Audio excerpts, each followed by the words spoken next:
need. Suffering for nothing.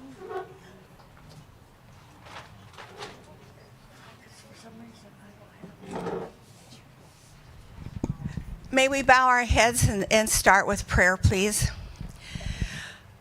Lord, what a beautiful, beautiful sunny day it is today. In spite of the cold, it warms our hearts. I pray for each lady that is here today and those who are not with us. Lord, we have so much to learn to draw closer and closer to you. I thank you for Fran being able to share her knowledge with us so that we can learn each week. Help us as we start to study today. And Lord, keep us close to you. Amen. Okay, it was good to see everybody today. Did the container go around? Is it going around? Make sure we get it all the way around, because I want to have a good collection for our Adventist World Radio God Pods, that we can carry the gospel to places that people can't get to. So if you have $1 or something you want to put in, every little bit helps. Okay, a couple of things here I wanted to bring up before we start. I don't know if anybody has seen the most recent What's Up Prof. Everybody familiar with What's Up Prof? Walter Veith and Martin Smith do a presentation. They're on number 215. This one I found very interesting because we have just talked about it in Daniel. So they cover, Walter gives an explanation of what he believes is Daniel 11:40 through 45. Remember, we did a whole class just on those 5 verses. And so everybody got a big handout sheet. I think it was like 12 pages of the Daniel 11 verses 40 to 45. Well, he talks about it, brings it up to date, current events, what's happening in the world. It's, Walter has his finger on the pulse of what's going on in the world. And so I watched it this Sabbath afternoon. So if you want to jot that down, just Google What's Up Prof, and it's number 215. I think it's called Paralyzation is the title of it. So you get a chance to look at it, because those of you who are in the Daniel class, we have gone over that, and it would be interesting to see what he says and what we have learned. I was pleased to see they were very similar. There's a few things I don't agree with him, but that seemed to be 40 through 45, very much about what we talked about, but he's bringing it up to date with current events. So as always, we are observers of what's happening around us, so that we're not taken by surprise or deceived by the things of the world that are happening in the world. Things are happening very rapidly. All right, so when we, last time, I put this back up on the board, you don't necessarily have to see the details of it. 215. 215. Okay. You don't necessarily have to see the detail. May I ask, who does not have a handout that we received the last 2 meetings? Okay. I only have 2 left for. Okay, I have one here. You know what I'm going to do is go have copies made, and then we'll have them for you. Here's 2 right here. And I can give these 2. I just had these 2 extra ones. This is one I'm fixing to kind of talk about again. So I need review. what, 4? I don't know. Everybody got a map? I got extra maps. We're going to take a look at the map today, too.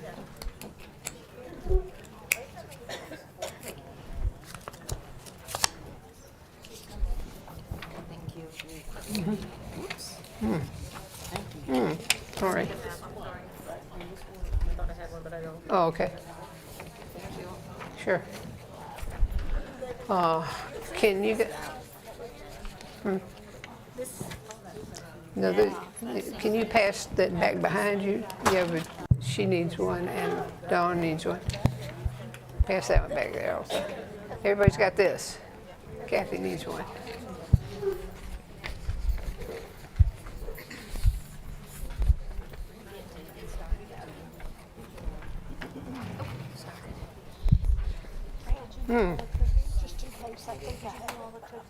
Okay.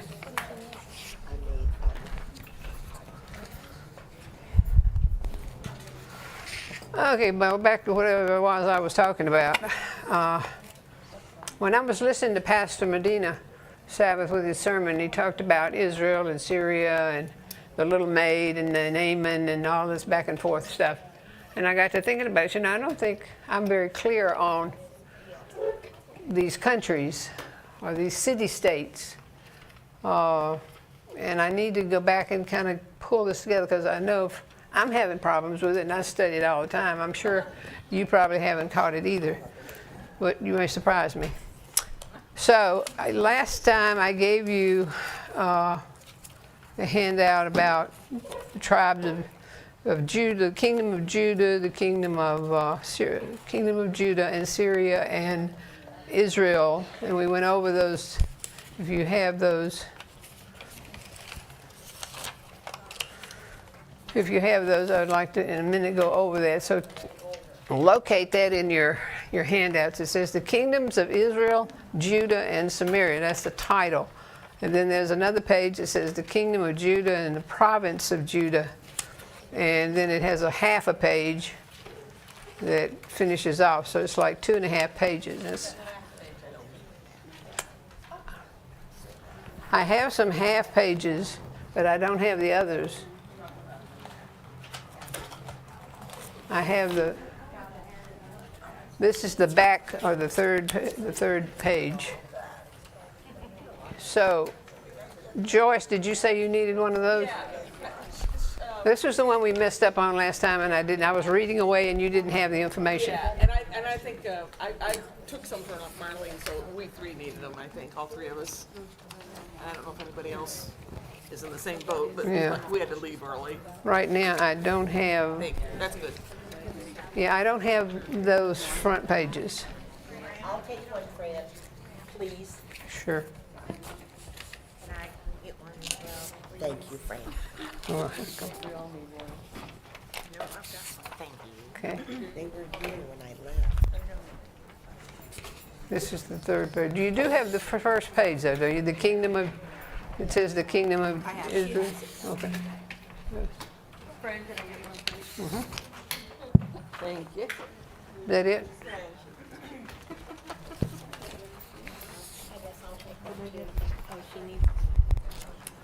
This is the back page, or the third page. You might want to number those pages. I'll give it back to you. I just need to. I don't have the front part. That's fine. Have to one for Terry. She isn't able to make it to come. Thank you. Is that it? Okay, so the first page says at the top, the kingdom of Israel, Judah, and then it goes to the kingdom of Judah, and then the province of Judah, and then it goes to this page right here. I thought we had handed those extra ones out last time. Thank you. I have an extra front page if you were just talking about. Yeah, that's the front page. Let's see, is there anything on the back of it? Here's a black and white of the map. Okay.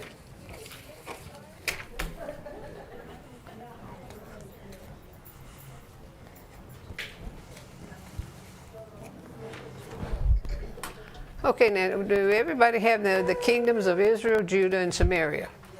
All right. One of the problems I find that I cannot find a map that covers specifically certain time periods, because the political boundaries of these city-states, I call them, are continually changing. They come and they go. So it's very hard. Like the little map I have up here, which is not a very good map. It's made mainly for children. But that's about what we are, isn't it? And I don't expect you to read what's on here, but I think you can see the general outline. The Mediterranean Sea, just kind of followed along here. Mediterranean Sea, then you got your Persian Gulf, and here's Arabia, which would be Saudi Arabia today. Here's Egypt over here. So the area that we're working in is this area right here. And you see, here's Syria right in this area here. And here is the Assyrian Empire, and here's Babylon, or Babylonia, the kingdom there. So these are all the players in the story of Isaiah. And we need to know where they are and where they were coming from and where they went. So it's this area right here. Then we come down here, we have Israel. Israel would be in this area right here. And then here is Judah and Benjamin right here. They're very small, little tiny countries right here. Here's the Dead Sea right here. And here is the Sea of Galilee up in this area right here. So let's kind of try to visualize where that is. Where would be the modern Israel in relation to that? Is that, Same place. so does it encompass both Israel and Judah? What now? Does it encompass both the Israel and Judah on there? Yes, that itself has changed. The dynamics of its political boundaries have changed, but it is right where you find Jerusalem, which is right here, that hadn't moved. Yeah. So everything else is revolved around, whether it's modern day Israel or whether it's ancient Israel, this is the area right here. Does it show the Gaza Strip? Not on this, no. That's a modern invention. All right, so let's look just for a few minutes. We're not getting in a rush to get into the reading of the book or anything. We've got to get our boundaries and our foundation as to where we are in stream of time and in the geographical sphere of things. So I'm going to read through some of this on this kingdoms of Israel, Judah, and Samaria to refresh our memory. After Solomon's death, the once united nation of Israel broke into two kingdoms. We have to keep that in mind. This happened in the year 930 BC. Now Isaiah lived in the 700 BCs. Okay, so remember BC, you count backwards. The northern kingdom was called Israel, and it consisted of the 10 tribes of the 12. The southern kingdom was called Judah, and it consisted of Benjamin and Judah, those two tribes. And the Levite, the tribe of Levite, who had been given no territory, only cities to dwell in, they lived in both of the different places. Some lived in Israel, some lived in Judah, they moved around.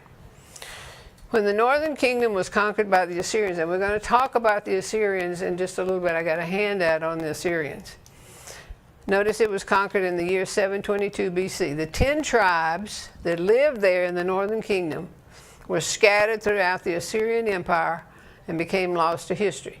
Now you have a map that I gave you that's in color, and you see on that map where the Assyrian Empire is. It's that orange kind of an arc that goes around, starting down like around Egypt and going up. And you'll see where the Assyrian Empire is. It was a huge empire, one of the largest in the world. You don't hear much about it in history, but it's certainly there.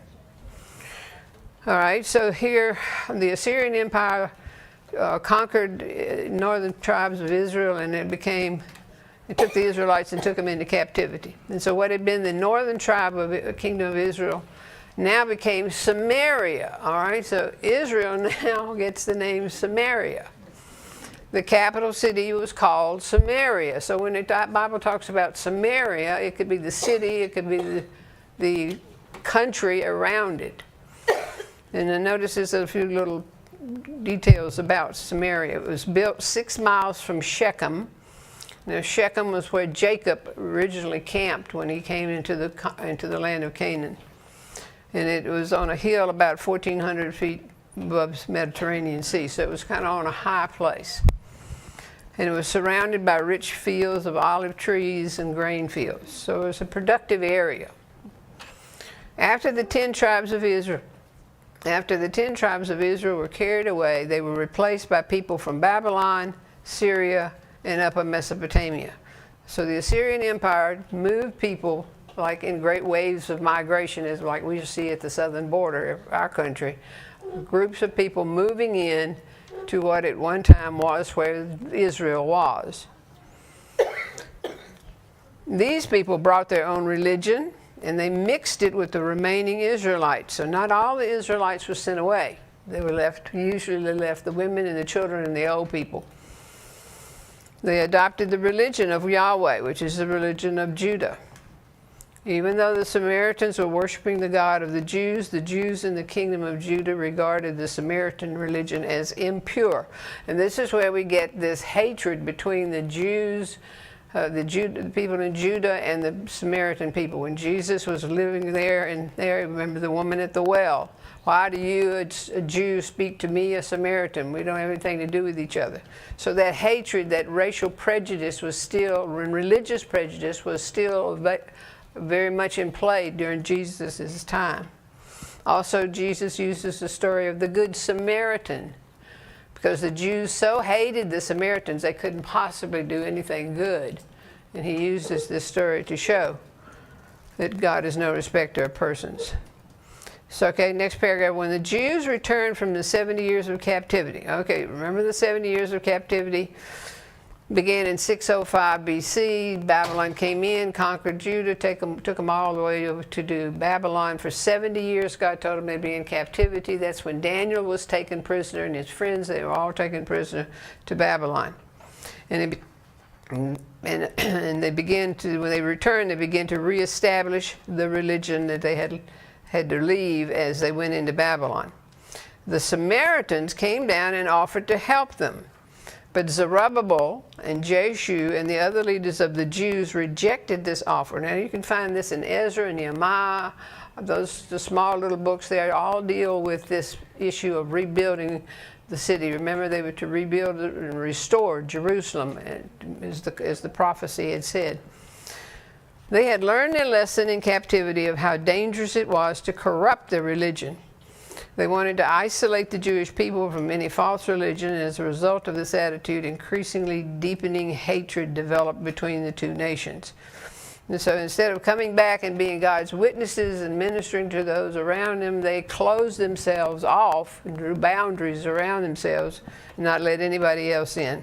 So they went from one extreme, idol worship, to total, complete rejection of anything that was not based on Yahweh religion. Now, the Samaritans worked against the returned Jews during the building of the temple in the time of Cyrus.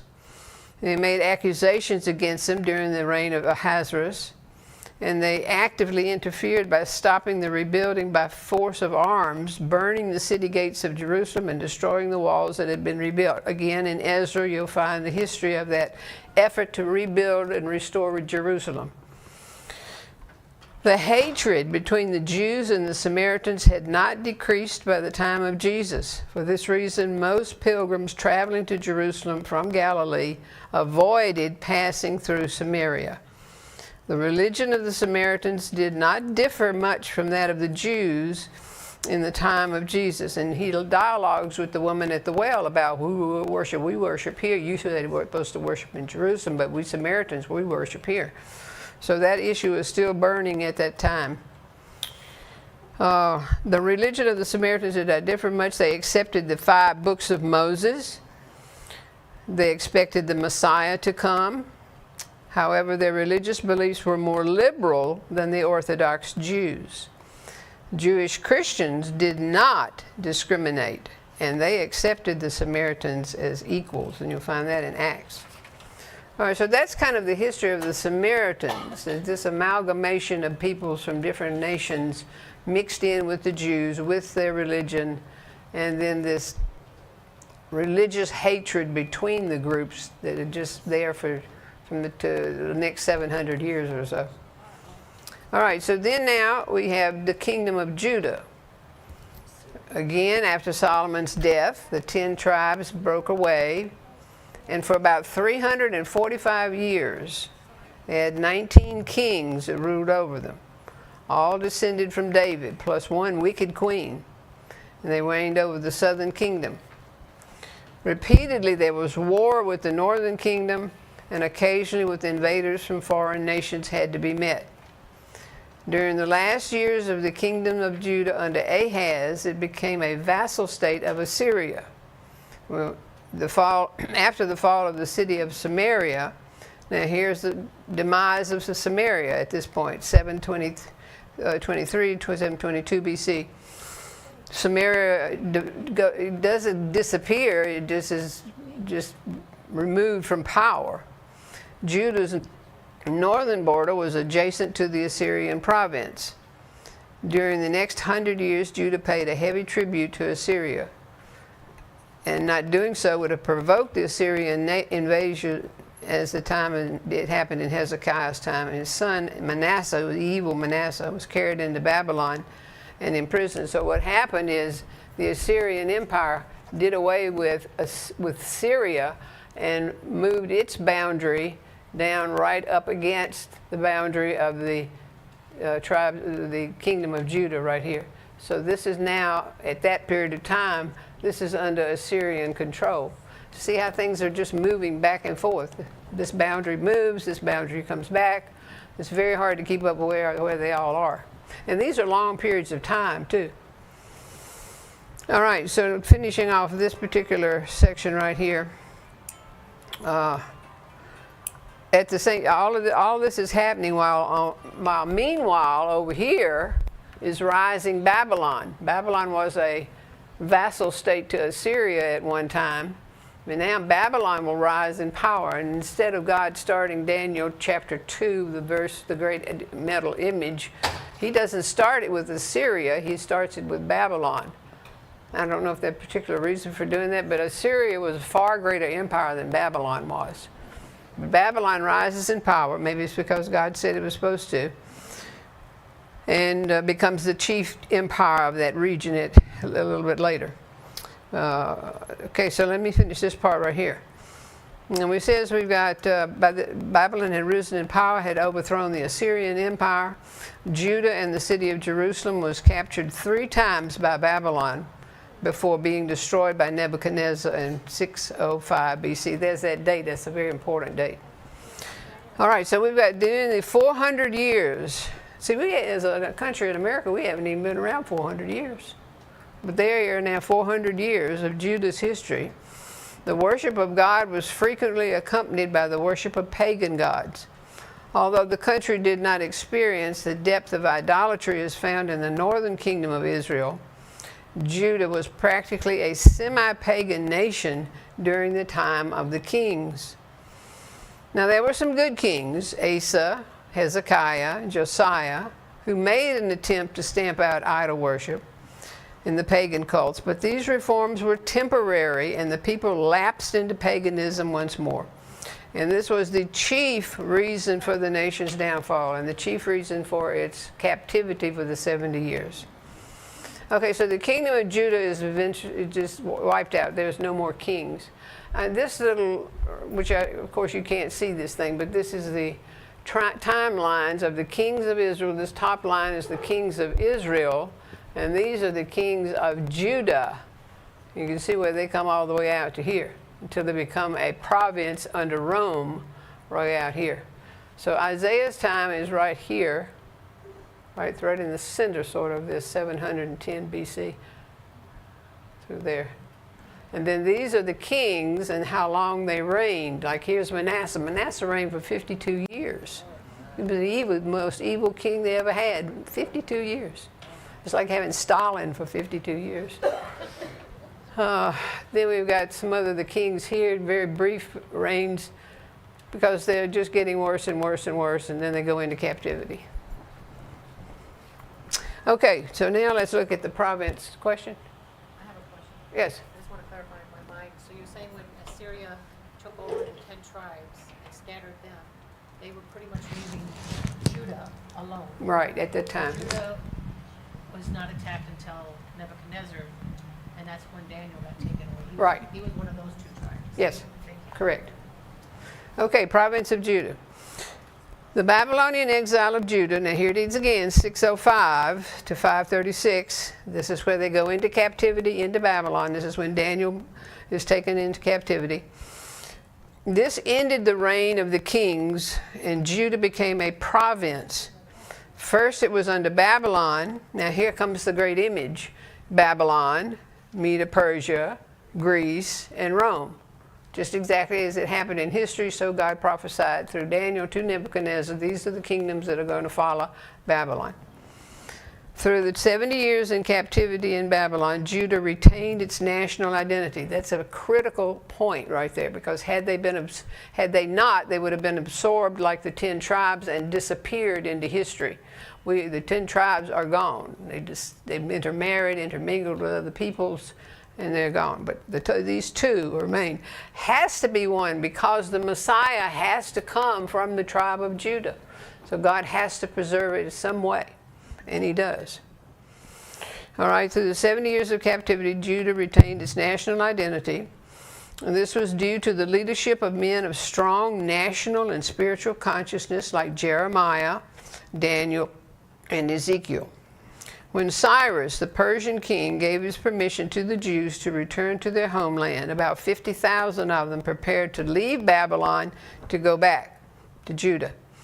Under strong secular and religious leaders like Nehemiah and Ezra, they rebuilt the temple and resumed their political life as a nation under the Persian Empire. The 70 years of exile had served as a refining process, for paganism and idolatry was never a problem again. Learned their lesson the hard way. Stubborn people. Okay, so Jerusalem, well, this is the little short page in the back. Jerusalem was again the capital city. The province was governed by a governor appointed by the Persian king. Some of them we know, like Zerubbabel and Nehemiah. They arrived back in Judah in 536 BC, despite opposition from surrounding nations. It was another 100 years to complete Judah's fortification under Nehemiah. So it took 100 years to rebuild the city, to rebuild the walls. That's a long time. Under the Persian king Artaxerxes, the Mosaic law was made the law of the land. One thing about the Persians, they were very generous in allowing religious liberty, and people worship whoever they wanted to, wherever they came from, whatever gods they want. The Persians were okay with that. During the next 200 years, while Persia still ruled the region, the people of Judah practiced their own religion with little or no interference from Persian authorities. When Alexander the Great conquered Persia, which is Greece, Judah became a part of the Hellenistic Empire. And then, of course, after Alexander's empire fell, what's the next one? Rome. Just like the statue of Daniel 2 says, Rome comes next. Judah then was given over to Herod, or the family of Herod, to govern for Rome. The province of Judah ended in the year 70 AD with the destruction of Jerusalem and the temple by Rome. And the remaining Jews were scattered around the world. And that is where they are today, as well as in the land of Israel. Okay. Now, does that help a little bit better? To me, it helps me to go over it again to kind of get a feel of it. Yeah. All right, so that's Judah and Samaria and Israel. Now, the term Israel is used, as we read it in Isaiah, it will be used interchangeably. Sometimes it means Judah, sometimes it means Israel, sometimes I don't know what it means. It's confusing. All right, so now I'm going to give you let's see. We are going to take a look at Syria. Okay, so my helper's coming around here.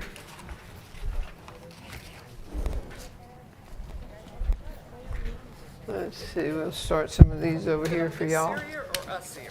Now we're going to get those straightened out. I did good. It can be confusing. Y'all pass those around each other. Here. Paula.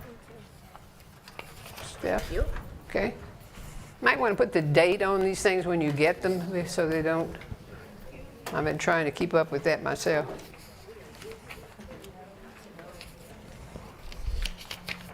Pray when you know. Okay. Somebody did. Joe, did you get one? Okay. Thank you. Mm-hmm.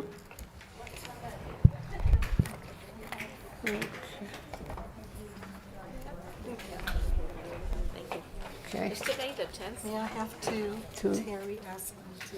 Let me Is see. today the 10th? Yes.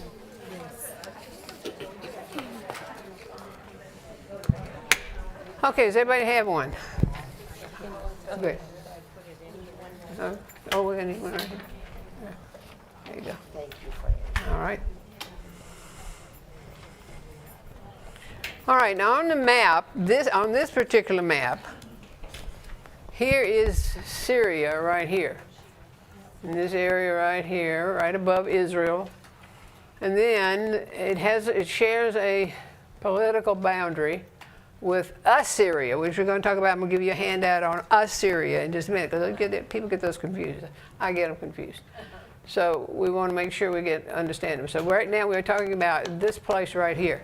Okay, so here it's very brief. It's not a whole lot of information about them, but I did find some things that were interesting. The Syrians were descendants of Aram. Aram was Noah's grandson. Okay?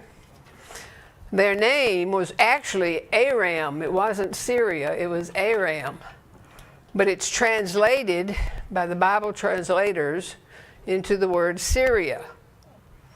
It's not to be confused with Assyria, though both of them lived next to each other and were often at war with each other.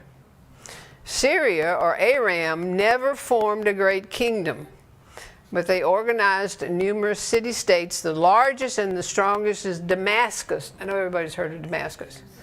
Damascus is one of the oldest continuously inhabited cities in the world. It is said that Abraham even went through Damascus on his way to the land of Canaan. It's an ancient, ancient city, still there today. Okay, so we've got Syria, whose real name is Aram, descended from Noah. Okay, now next one, paragraph. They were responsible for spreading their language and their culture through the Assyrian Empire. Aramaic became an international language. That was the language they spoke. It was called Aramaic. Jesus knew Aramaic. It was used by Daniel and Nebuchadnezzar in Babylon. So these people were sometimes triple linguistic. They knew three or four different languages. But Daniel also spoke Aramaic. They still speak Aramaic today. In 723 BC, Damascus.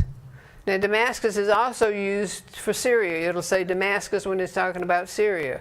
Damascus is a city, but it's a city-state. It's not like the way we have it set up in our country here. These were city-states. These were cities that ruled like kingdoms. Okay, so Damascus was conquered by Tiglath-Pileser.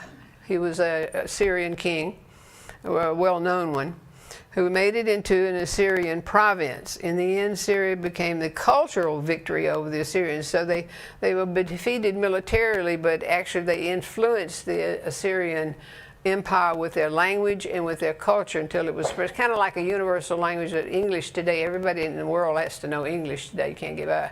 Back in those days, everybody had to know Aramaic, and that comes from Aram, who was Noah's grandson, who we associate with the term Syria. Is that clear about Syria? Okay. All right, so now we need to look at the Assyrians. Brand, which of the three sons of Noah was Aram? Shem.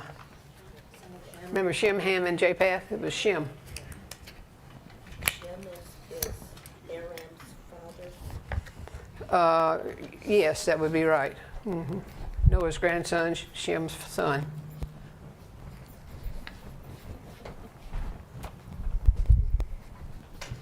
And start this one and go this way.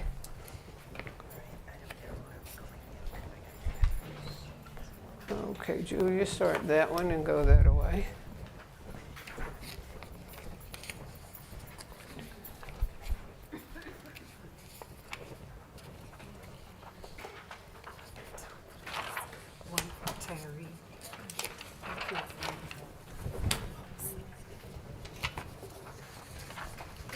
Sharon, okay. You guys get one back here?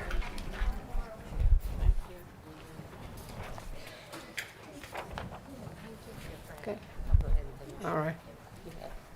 My little sticky note. If it's important.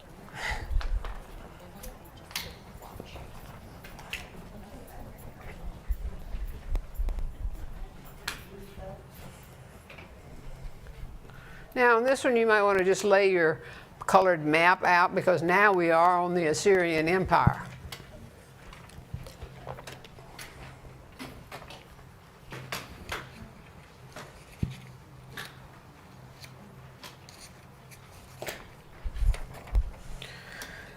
Now on this map, before I start with the Assyrians, so let's just find Jerusalem, use that as your center point, and go north and you'll see Damascus.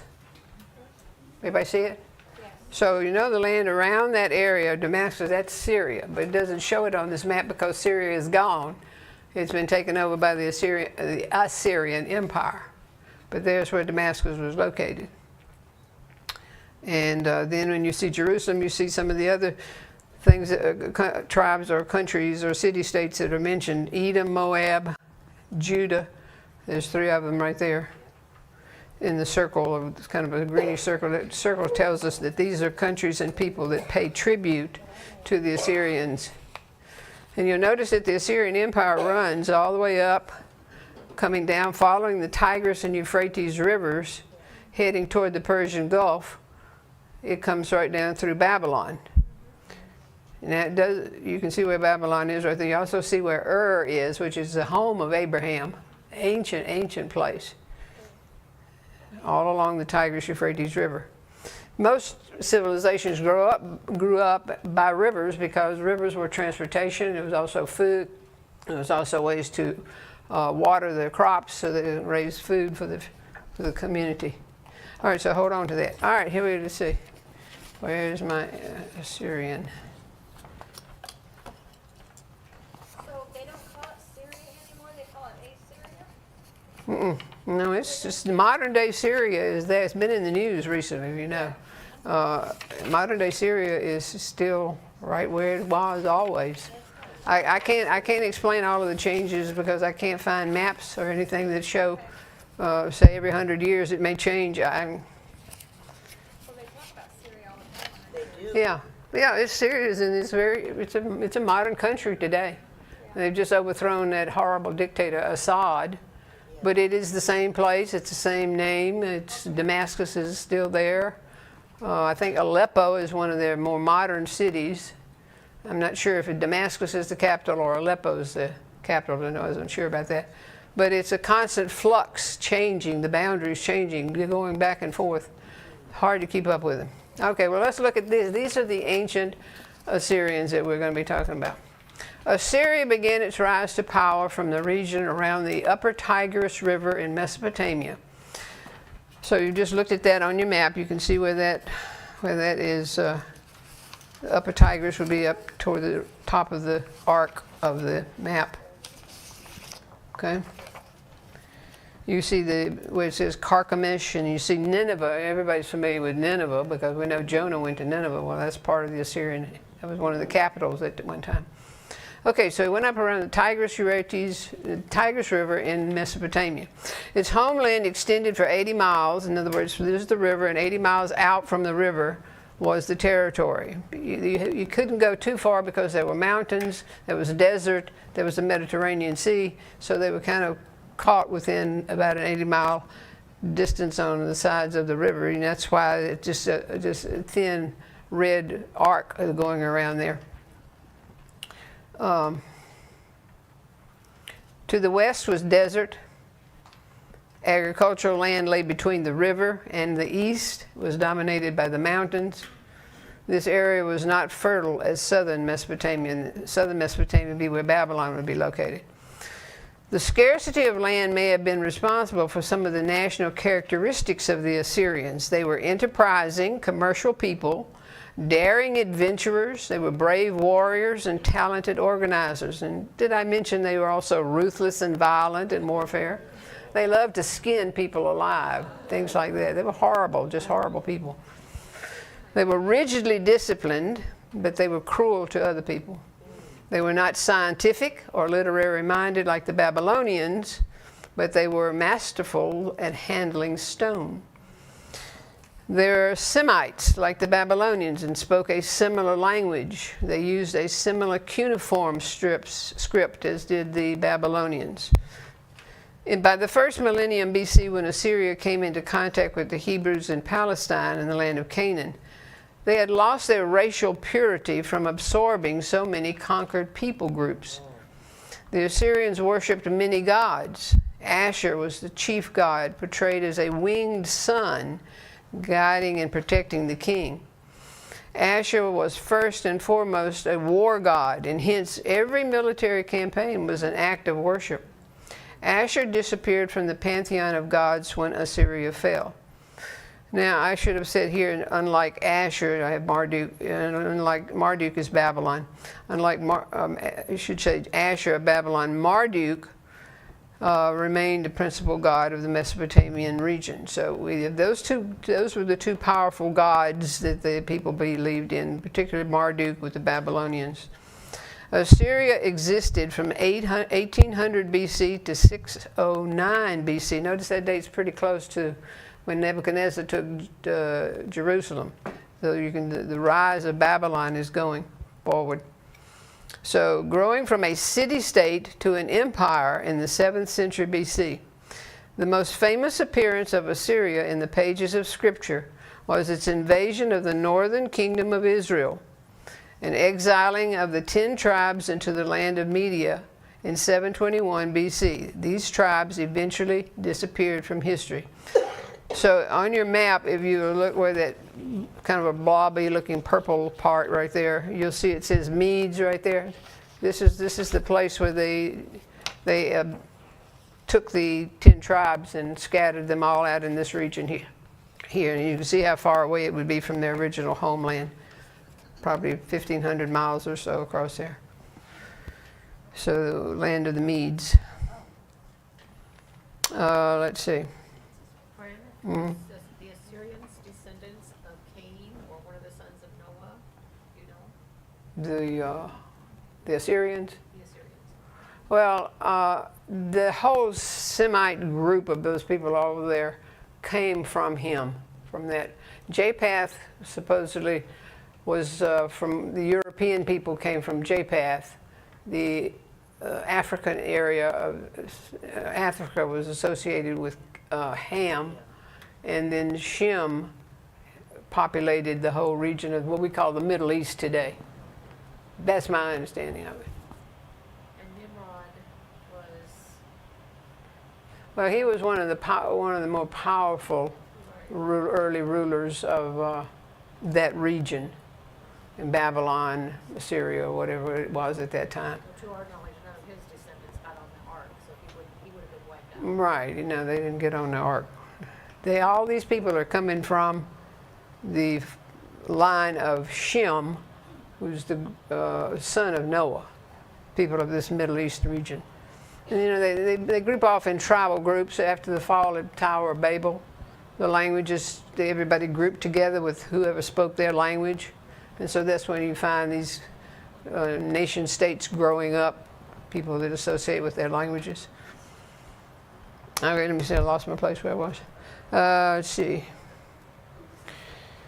The Assyrian Empire was taken over by the rising new empire of Babylon, led by first was Nabopolassar, which is Nebuchadnezzar's grandfather, who defeated Assyria and conquered Nineveh, the capital city, in the year 612 BC. The ancient city of Nineveh, famously witnessed to by Jonah and referred to by Jesus in Matthew 12:41, comprised of about 1,640 acres with 7.5 miles of walls and a population of 160,000, by ancient standards, a very large city. It's said that it takes 3 days to walk from one side of Nineveh to the other end of Nineveh. All right, that's basically, you see the difference between Syria and Assyria. Assyria is a great empire and kingdom. Syria was not ever that. Its influence was more cultural than it was conquering other nations. On the back, I put on there some Assyrian leaders in the time of Isaiah. So I'm trying to bring this down now to Isaiah's time so we kind of know where he was during this period of time. So the first one is Sargon II. And he ruled from 722 to 705 BC. He was a powerful king. This is an Assyrian now, okay? The great conqueror who became the founder of the mightiest dynasty of the Assyrian rulers, and under whose rule Assyria reached its peak of power. He carried out many military campaigns during his 17 years on the throne. He built a new capital 10 miles from Nineveh. That's the one that's Carchemish. It's on your map there. Sargon was succeeded by his son Sennacherib in 705 BC. Now, Sennacherib and Isaiah were contemporaries. They lived at exactly the same time. In fact, they probably even saw each other. Sennacherib ruled from 705 to 681 BC. He reigned for 25 years. He is best known in secular history for the unnecessary destruction of Babylon in 689 BC. Now, we forget sometimes Babylon was destroyed by the Assyrians, but Babylon came back under the Nabopolassar and Nebuchadnezzar and Nabonidus. They came back and they attacked Assyria, and this time they won instead of the Assyrians. So see, it's going back and forth, back and forth. He is recorded in the Bible as the king who suffered a catastrophic loss of 185,000 soldiers outside the gates of Jerusalem. You can find that in 2 Kings, if you'd like to look that up and read that incredible story. God had told King Hezekiah, now with Hezekiah ruling, Isaiah is right there on the scene with Hezekiah. He was his advisor. God told King Hezekiah not to fear, only believe and see the deliverance of the Lord. Isaiah the prophet delivered this message to Hezekiah. An angel was sent, and in one night the Assyrian army was wiped out. Sennacherib returned to Nineveh and was assassinated by 2 of his sons. Now, these next 3 are not names, they are titles, but they are mentioned in that section in chapter 18 with 2 Kings chapter 18. They worked for the Assyrian army, the Assyrian king. So the Tartan is the title of the commander-in-chief of the Assyrian army. He was like a field marshal, general, okay? And he's right there, it's right there in the Bible, the dialogues with the Jewish people. The next one is Rabshakeh. This is the title of the chief cupbearer for the king. The king would be Sennacherib, and a high-ranking member of the Assyrian court. He was the spokesman who delivered Sennacherib's threat to King Hezekiah outside the city walls of Jerusalem. Now, you might think it's kind of unusual to have a cupbearer doing something like that, but cupbearer was an extremely important person because he had to taste everything before the king did, make sure there wasn't any poison in it. So he had to be highly trusted by the king. So that's why he's in, and that's his title. Okay, that's not his name, that's his title. Rabsarius is a title also. It's a title of a high-ranking Assyrian courtier who accompanied an expeditionary force sent by Sennacherib to Jerusalem to try to conquer the city in 701 BC. So here's another date, 701 BC. So we're looking at 720s down 701, along in this way. This is where Isaiah is living and giving counsel to the king and acting as a prophet of God at that time. So that's what I found out about the Assyrians and Syria. So we separate, everybody got to understand it now, we can separate those two. They don't mean the same thing at all. When it talks about Syria, it's not Assyria. And so that's about as best I can do it for help you understand that and help myself understand that. Okay, so I'm going to pause at that point right at this. Now, next week, make sure that you will start reading. Make sure that you have your notebook, that you're going to record I'm going to call them target verses. The verse as we read through chapter 1, you see something that you really think would be important. We're going to take time at the end of the class to write that down, and then we'll talk about what we're going to do with it. So make sure you have that, and most of you have a 3-ring binder to keep your photos in. And there's not going to be a lot of handouts after this because mostly this is very different from Daniel. In the study, we're just simply reading the chapters and trying to understand what Isaiah is saying to the Jewish people. And we'll see how that goes. Okay, I'm finished. Thank you, Frank. Oh, that was fabulous.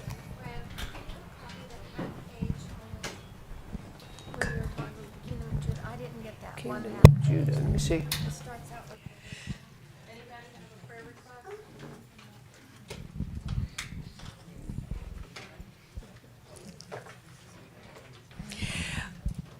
We'll have closing prayer before Steph goes through the prayer that we have today.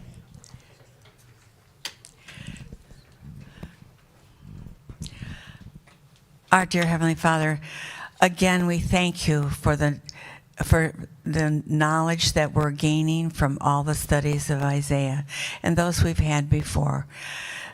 Be with Fran as she prepares for us to share with us.